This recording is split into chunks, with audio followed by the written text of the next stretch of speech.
can't buy. It resides between my eyes. Walked through the fire, came out better on the other side. See, life's like a beach if you find the sand. Right now, I feel like 100 grand. You are listening to Inspired Insider with your host, Dr. Jeremy Wise.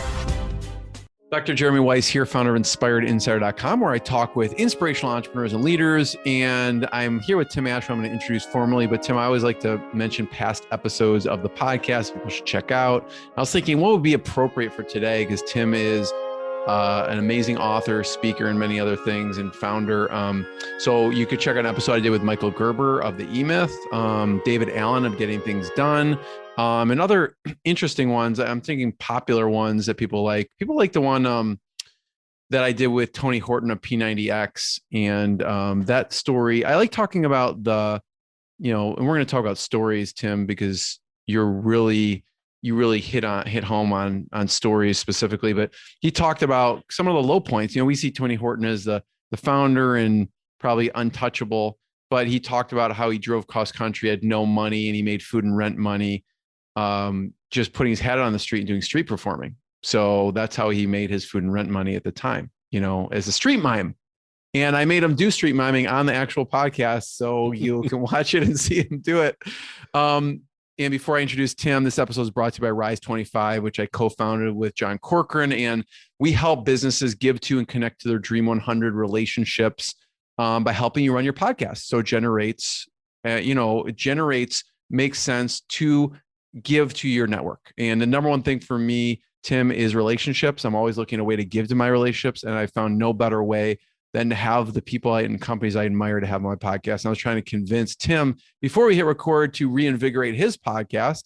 And I think it's an amazing medium. And I think everyone should have a podcast. And I've been saying that for over a decade. And so if you've thought about podcasting, you have questions, you can go to rise25.com. Feel free to email us, and we're happy to answer anything that your heart desires. And so without further ado, Tim Ash, he's an authority in evolutionary psychology and digital marketing, and he's a sought-after international keynote speaker. He's a best-selling author for Unleash Your Primal Brain. Tim has been mentioned in Forbes, Entrepreneur Magazine, because of all of the marketing and the thought leadership that he's produced. And he has had worked with companies like Nestle, Google, American Express, Verizon, and so many more, a laundry list of them. And for 19 years, he was co-founder and CEO of Site Tuners, which was a strategic digital optimization agency. And he just has a deep expertise in user-centered design, persuasion, understanding consumer behavior, and all of that. And he's an OG of this stuff. He's been doing it since the mid 1990s, and he's been an early pioneer. Tim, thanks for joining me. Yeah, my pleasure to be with you, Jeremy. I just want to know how that mime on a podcast thing worked out. I'm glad this has a video component too, because that would be a boring episode. Exactly. The mime that went on the podcast. Yeah, you cannot. Exactly. Good point. Speaking of video, we're on video. So if you're watching the video, you should watch the video, because if you're looking behind Tim's shoulder, he's got the coolest background, which is all of the badges, not all of them, probably just some of them that he spoke at and keynoted at conferences. Right, Tim? Yeah, it's a bunch of wallpaper back there, probably a couple of hundred badges from the last 15 years of speaking across 4 continents. I kind of feel ripped off in 2020 because I don't get virtual event badges. I mean, I've done hundreds of those as well over the years, but I can't put the scalp on the wall, Talk about, I was asking before we hit record about some of your most prized events, and you were mentioning the RD Summit. Tell me about that. Well, Brazil is amazing. This was in Florianopolis, Brazil, which I live in San Diego. They call that the San Diego of Brazil. They have the beach culture, the skate, surf culture, and Brazil is just really dynamic, lots of young people. And this was a huge online marketing event. And it was about 12,000 people. So it was the first time I had 3-story tall jumbotrons behind me, and I came out on the catwalk and all of this stuff. It was quite something. What did you talk about? I talked about neuromarketing, about how to impact people by understanding our evolution and our psychology. So that's one of the things that is at the intersection of the digital marketing and the evolutionary psychology that I'm focused on now. Who attends that conference? What Uh, type of people? Online marketers from a wide array of industries, from say people that are hands-on practitioners all the way to executives at companies in Brazil. You were mentioning, Tim, some of the other speakers that you enjoyed at that summit also. Yes, Dr. Robert Cialdini was there, who's a big professional crush of mine, and he was actually kind enough to blurb my latest book. He got his hands on it, and he said, "I love it." And so What there does he it is say? What saying, does the blurb say? "Invaluable insights into human decision making and behavior." That's a lot coming from if anyone hasn't checked out Influence, it's, I mean, The Bible, yeah, it's yeah, the the Bible. Bible. Exactly. You probably have also read it like more than 3 times. Absolutely. And he just came out with a new edition, incidentally, of Influence, completely updated. And a couple of years ago, published another great book called Persuasion. We'll get into kind of your journey a bit because you have a really interesting journey. That you were a computer scientist, Yes, right? I like to say I'm a recovering technologist. So I'm looking forward to hearing this whole journey, but first start off with, why did you write Unleash Your Primal Brain? Wow, that's a great question. As you mentioned, I'm known for digital marketing, specifically what's known as conversion rate optimization, or how to make websites more efficient. And so I've written a couple of best-selling books on that, called Landing Page Optimization. They've been translated into 6 languages and sold 50,000 plus copies, which is pretty good for a marketing textbook. And I ran a conference series here in the US as well as in Europe called Conversion Conference. It's now been renamed Digital Growth Unleashed. And that was the first industry-wide conference on conversion rate optimization. And also ran for 19 years, founded and ran an agency called Site Tuners, which, not surprisingly with that name, was focused on improving website efficiency. So we worked with the Googles and Nestle's and Siemens of the world on down, and created 1.2 billion in value for our clients that we can document. And the reason I wrote this new book, which is not about marketing, it's about evolutionary psychology, was really to, what's the best way to put it, level the playing field for consumers and individuals. We're getting sliced and diced for our data. There's all kinds of AI and algorithms that are zeroing in on our slightest behavioral inclinations, and we don't even know what's going on. And so what I want to do is shine a light on how the human brain really works and retrace that arc of evolution so we can figure out where we picked up these bizarre abilities that we have. Yeah, I mean, even with the documentary Social Dilemma, it kind of talks a little bit about that it's just kind of, we're just doing things and we're being served up different ads or marketing, and we are maybe a pawn. I don't know if you have an opinion on that. Yeah, well, I like to say that we're kind of dandelions blowing in the wind. We think we're just such rational creatures and we have free will, when in fact, if we're hungry or tired or different music's playing in the background of a shopping mall, we're going to do different things reliably. And so I think that notion of free will is something that I'm very much questioning. Basically, the brain is there just to help you survive, and it's doing that on a moment-to-moment basis given the local conditions. So essentially, if you set up the right conditions around someone, they're going to be much more likely to behave in predictable ways. Tim, I want to talk about your journey a little bit with Site Tuners. What made you first start Site Tuners? This is like when, even if you look in the 90s, I don't even know what websites look like in the 90s. I mean, the internet, what the internet was like then. Well, iframes were a big deal back then, but yeah, we already had the World Wide Web and browsers. Yeah, started in the mid 90s and started essentially an incubator for new .coms. We helped them raise their first rounds. We're acting CTO on the team and build database-driven websites, which was being done in the raw back then. And it was a very interesting run. Eventually moved into driving traffic pay-per-click traffic, running keyword campaigns for companies. And that led us to thinking that the problem wasn't the traffic, it was about the crappy websites and landing pages where that traffic was ending up.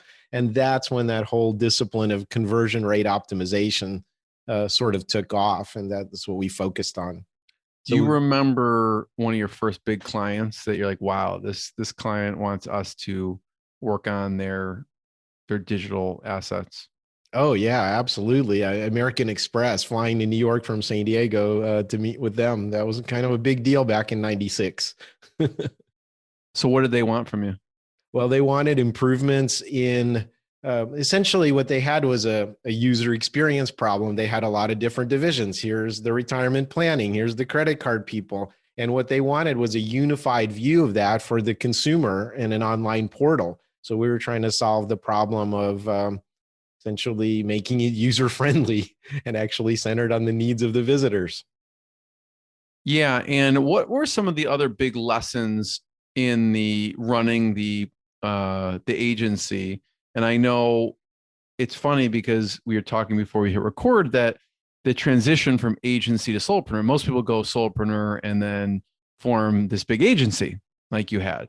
So walk me through some of the big lessons in the agency, and then I want to talk about transitioning the other way to solopreneur. Well, I think it's I always joke that the second hardest business model in the world is running any kind of professional services firm.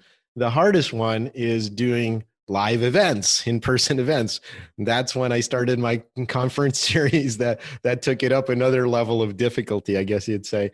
The best way to answer this is really that you have to understand yourself. And here I am in middle age. I like to think I have a little better handle on that. But my highest and best use on the planet wasn't running a professional services firm. You mentioned Michael Gerber and the E-Myth.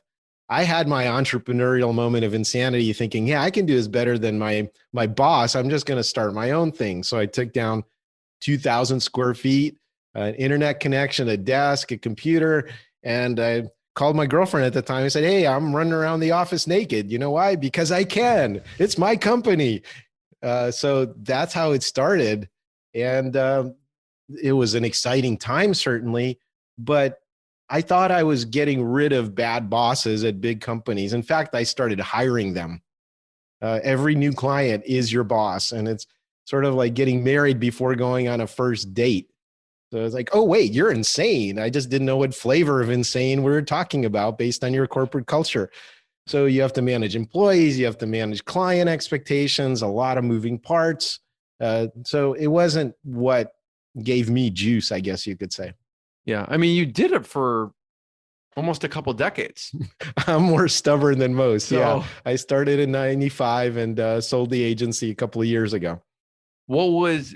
What made you decide to finally sell?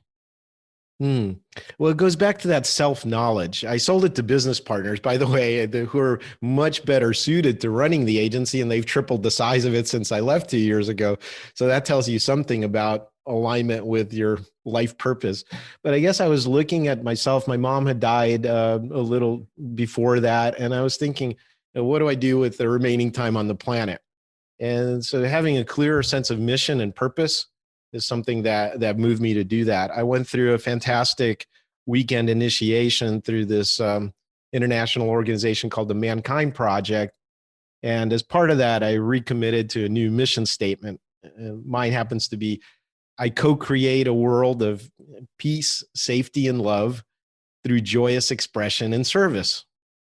And having that as a North Star metric, I could say that running a professional services firm didn't really line up with that. Whereas keynote speaking, writing books, the new neuromarketing course I just launched on LinkedIn Learning, having a mastermind group for marketing executives, those are things that float my boat. So basically, I just did an inventory and jettisoned everything that didn't serve me and focused on the things that got me up in the morning. Was that an easy or hard conversation when you discover that, to go to your partners and say, this is not my calling right now? Well, I think it was actually clear to most of the employees at my agency that I was in some way not cut out for that role. And the the partners that I sold my stake to are much better suited to running it. My close friend and to this day, former business partner Marty Greif is the president of it, and he's doing a fantastic job. So I think it was almost like a recognition after the fact of what everybody else around me already knew. Got it. Yeah. It's interesting that it's kind of clear to others as opposed to ourselves. We're the last to know sometimes. Yeah, I think that's always the case about insights. People often have a more objective, unbiased view of you from outside, but it takes a lot of pain to shift. I don't think anybody shifts just because they want to be a better person. It's a discomfort with who they are at the moment, and that has to build to a certain level before you actually act on it. So talk about the transition from agency to solopreneur, right? So at this time, had you done a lot of keynotes already? Oh yeah, I'd like I said, run my own conference. I'd done at least 100 keynotes. So it wasn't like a huge change. Well, psychologically it was, because if I'm not an agency CEO of the last 25 years, then what am I? So there's probably a 3 to 6 month period there where I felt a bit like a turtle without a shell. And then I realized that, yeah, all my friends are still my friends. My network of people who respect me, my ability and my knowledge hasn't gone away. I'm not doing that routine stuff anymore that used to bore the crap out of me, or having to just do the client relationship management, which I didn't enjoy. So we used to joke in the agency that a little bit of Tim goes a long way. So now I get to parachute in and do those high engagement, high value things, and then ride off into the sunset and say, you guys implement it. What else did you find interesting about the transition from agency to solopreneur? I think it's what you have two choices of what you can do in terms of being more effective. You can try to double down on your strengths, or you can shore up your weaknesses. And I've come to the conclusion that you should double down on your strengths, that everything you're not good at, you should outsource or stop doing. And so as an entrepreneur and a founder of an agency, I had to wear many hats, and a lot of those didn't fit me. And so it's really freeing to take the parking brake off and not to do the things that you're not well suited for. So again, I think it takes a certain amount of insight, but I've done a bunch of personality tests, as I'm sure you have, like Myers-Briggs and DISC and Enneagram and the Ocean model. I've done them all. They basically say the same thing from different perspectives. And so it's just a question of how early in life do we start listening to the voice of who we really are and what environments that works well in. In Unleash Your Primal Brain, you talk a lot about, the power of stories. So I'm wondering some of the compelling or favorite stories that you found, or that, readers find in the book. Well, yeah, storytelling is a uniquely, distinctly human thing. And a lot of people misunderstand why they're there. We actually evolved the ability to tell stories. And they're very powerful for the fundamental reason that we need to make sense of the world. And our world is largely social. So there's a couple of things there. One is causality. How do we predict? If I do this, then this predictably follows afterwards. So we tell stories to understand that causality. And then the other thing is, I said, we live in an intensely personal world. Most of our thinking, in fact, our default thinking, unless we're doing math problems or something like that, goes to social reasoning and modeling our place in the tribe. And so we also tell stories in order to, as a form of social currency and as a form of reinforcing relationships and transmitting cultural values. That's really the big evolutionary bet that we placed, was to transmit culture. And stories bypass all the logical defenses and they go directly into somebody's head. So they're incredibly powerful. When talking about marketing, you were saying something about you don't want to just have marketing that is pleasurable, but then invoke some amount of pain. What did you mean by that? Yeah, that's a great question. We evolved to detect threats. The reason you're here is because your great grandmother didn't get eaten by the bear. And the Exactly. reason is because she was alert enough to know there was a bear around or there were threats around. So we're actually much more sensitized to fear, loss, and pain avoidance than we are to upside. So think of it this way: your brain's kind of lazy. It doesn't want to do anything. Most of the time, it's just on autopilot and doesn't change a thing or want to consciously think about change. But if it is going to change, you have two ways to affect it emotionally. One is with upside, hey, you win the lottery or have some ice cream, or downside, which is pain. So, hey, Jeremy, what's your favorite type of ice cream? Ben and Jerry. So I'm lactose intolerant, but so Okay, I wrong buy Ben question. and Jerry's non-dairy chocolate chip cookie dough. Right on. Okay, so here's a bowl of that, except as you reach for it, what about if I hit you on the back of the hand with a hammer? Just the one time. What do you say? I'm probably not reaching for the ice cream again. Okay, you have to be a real ice cream fan to go for that value prop. Yeah, and so that's my point is we know we can reliably focus people with pain or loss. And there's a famous adage, a bird in the hand's worth two in the bush. It's pretty much a 2-to-1 ratio of losing something versus trying to regain it. So marketers often are fighting with one hand tied behind their back by saying, we're the greatest thing since sliced bread. Well, congratulations, but unless you rub salt into the wound and tell me the full implications of me staying on my path before telling me about your product or service, it doesn't create a lot of compelling value. There's the workout motto, no pain, no gain. And that pretty much applies to marketing. Unless you can create a pain in me, there won't be any financial gain in it for you. So the mistake people make. Being too nice, not saying anything negative. And you don't have to, crap all over your competitors. But if, say, you're selling tooth whitening, you wouldn't say you'll have white teeth and a wonderful smile. No, what you do is you say, wow, those yellow teeth keep you from ever opening your mouth. You have resting bastard face. You're going to die alone with cats because you'll never get a date. That's how you sell tooth whitening. I've never heard of the resting face. Well, there's resting bitch face and resting bastard got face. it. Okay. Yeah. So highlight the pain points really for whatever market you're in, as opposed to trying to sell that vitamin or pleasure. Yeah, the happy talk. That's what I call it. Happy talk is not nearly as effective. You can use them both, but you have to start with the pain. So what you want to do is take me on this emotional roller coaster down into the bowels of hell and then back up into the light. And you haven't even talked about your product or its cost or anything like that. You want to create that contrast, which makes my brain want to do something about my current situation. Tim, is there an example you could think of? You don't have to name the company, but that, basically heard you or read your book, and maybe you don't know this because they didn't share it with you, but anyone you've talked to said, hey, like, we're doing exactly what you say not to do, Tim. We're leading with this pleasure and we've changed our messaging. And now here's what the messaging looks like.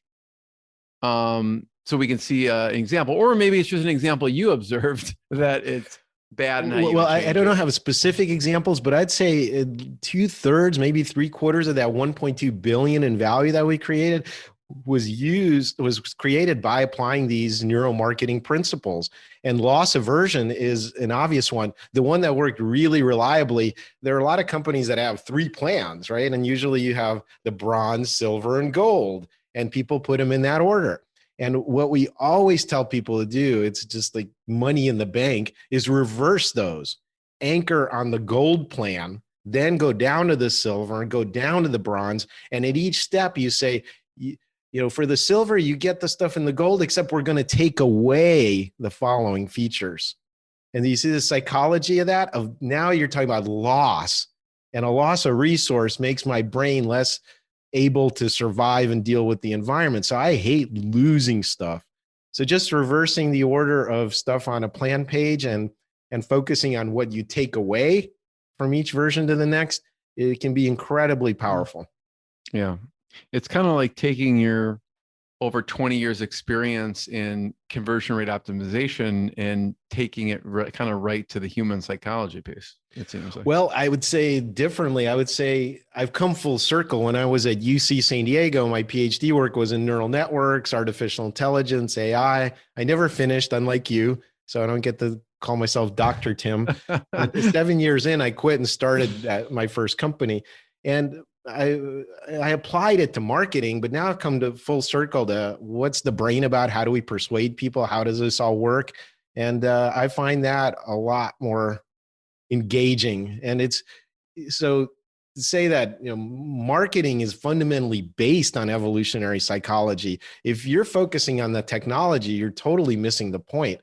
I don't care if it's TikTok or virtual reality or, I don't know, hologram suppositories tomorrow. The thing you're trying to influence is still the human brain. So if you don't understand how that evolved, you're not going to have a durable career as a marketer. So you talked about, Tim, the psychology of those plans, right? I love that. So start from the most, the biggest goal plan and then take stuff away.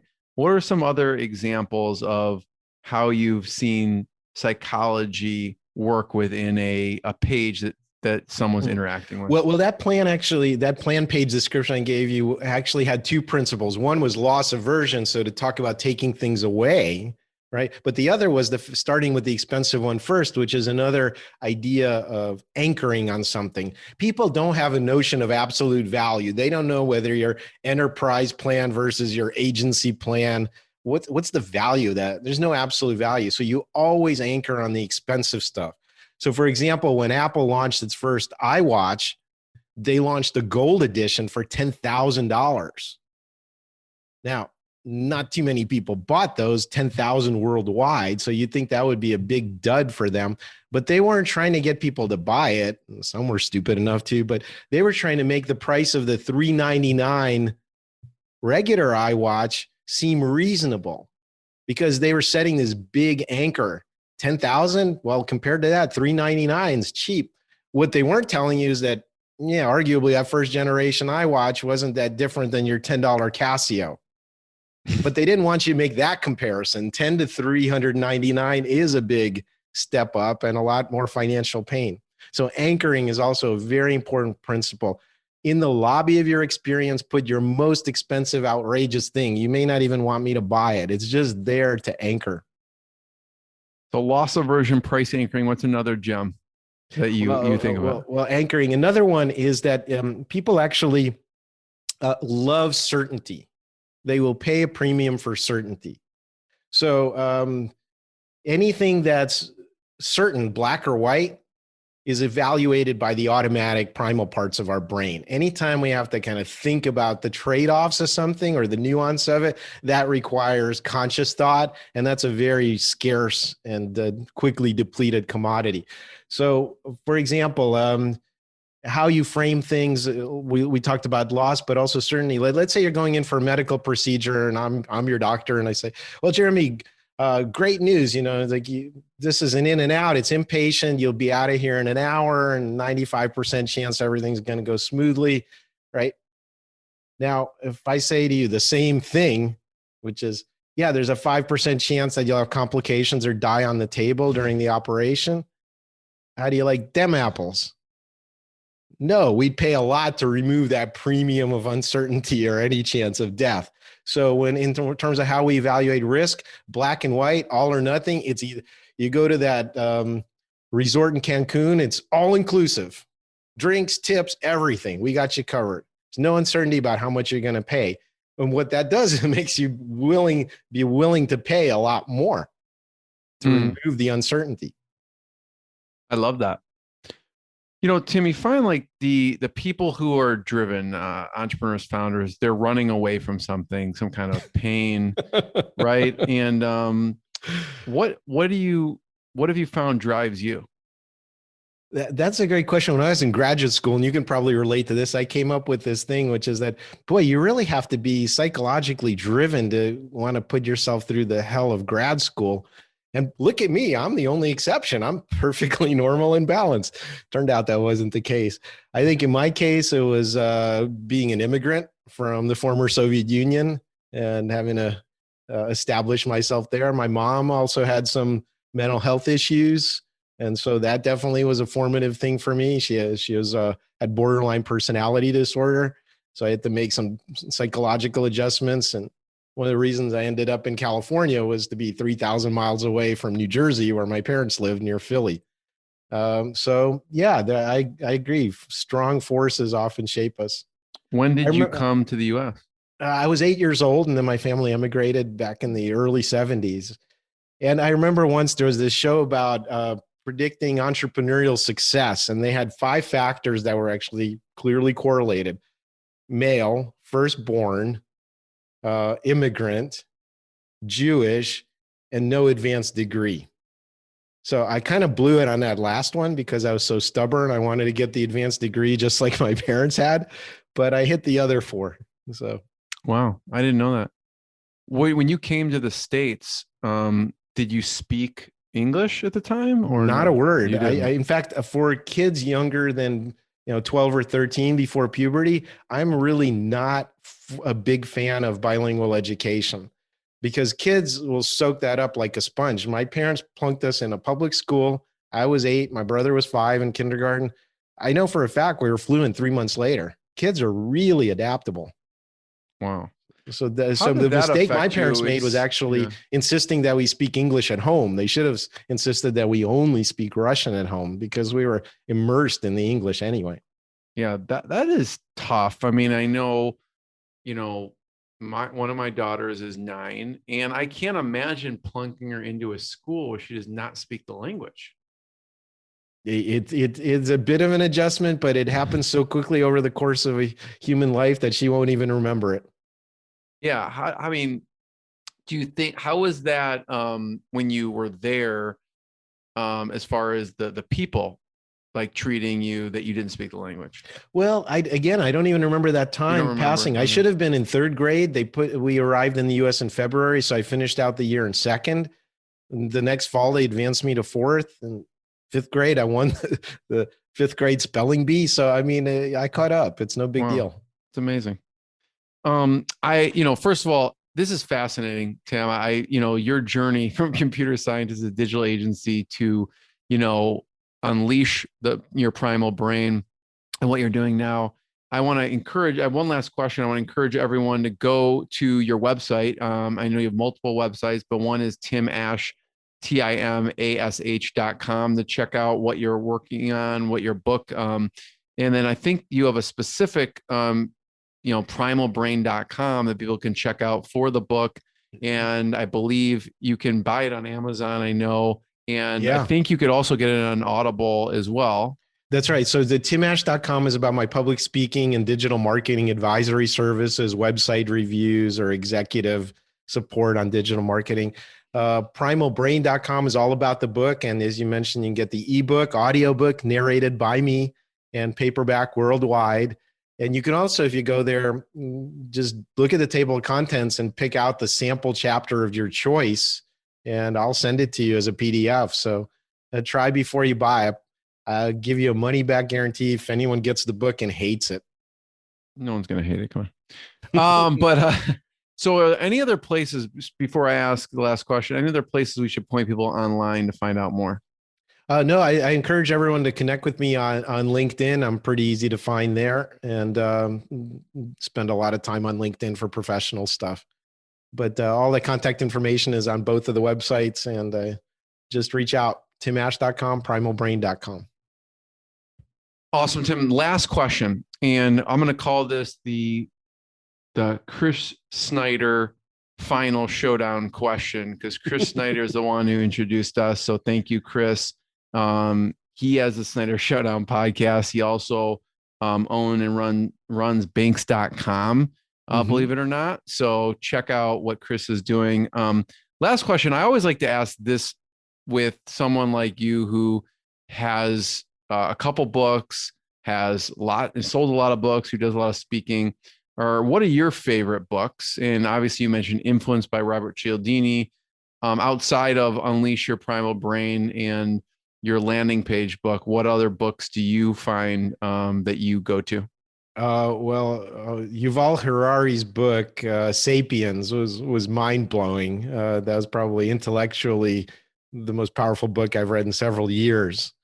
And he goes a lot more into culture. I'm focusing more on the operating system, if you will, what we all share in common. He talks about how culture evolved as well and what was transmitted culturally. But that's a brilliant book. As far as self-help, I would say Walker's Why We Sleep. I have a whole chapter in my book devoted to sleep. Really? It's so foundational, and there's so many people cheat themselves by scrolling through their phone or binge watching one more episode on Netflix. Big mistake. 7 to 9 hours of sleep, non-negotiable in my world.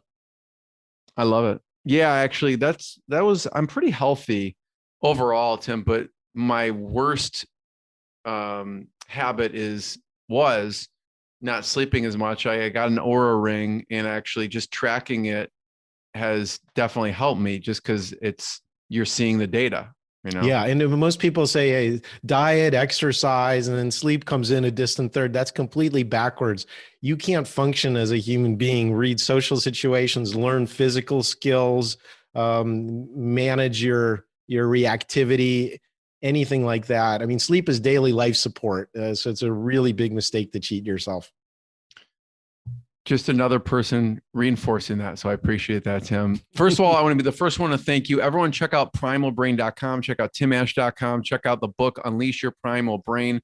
If you're watching this, Tim, talk, because I'm going to let you talk for just a second, because it will only show me talking, even though you show the book. So I'll let you talk and hold up the book so people can see it. This sounds good. Yeah, it's called Unleash Your Primal Brain, Demystifying How We Think and Why We Act. Check it out. Everyone, thank you. Check out more episodes. Thanks, Tim. It's been my pleasure. Thank you, Jeremy.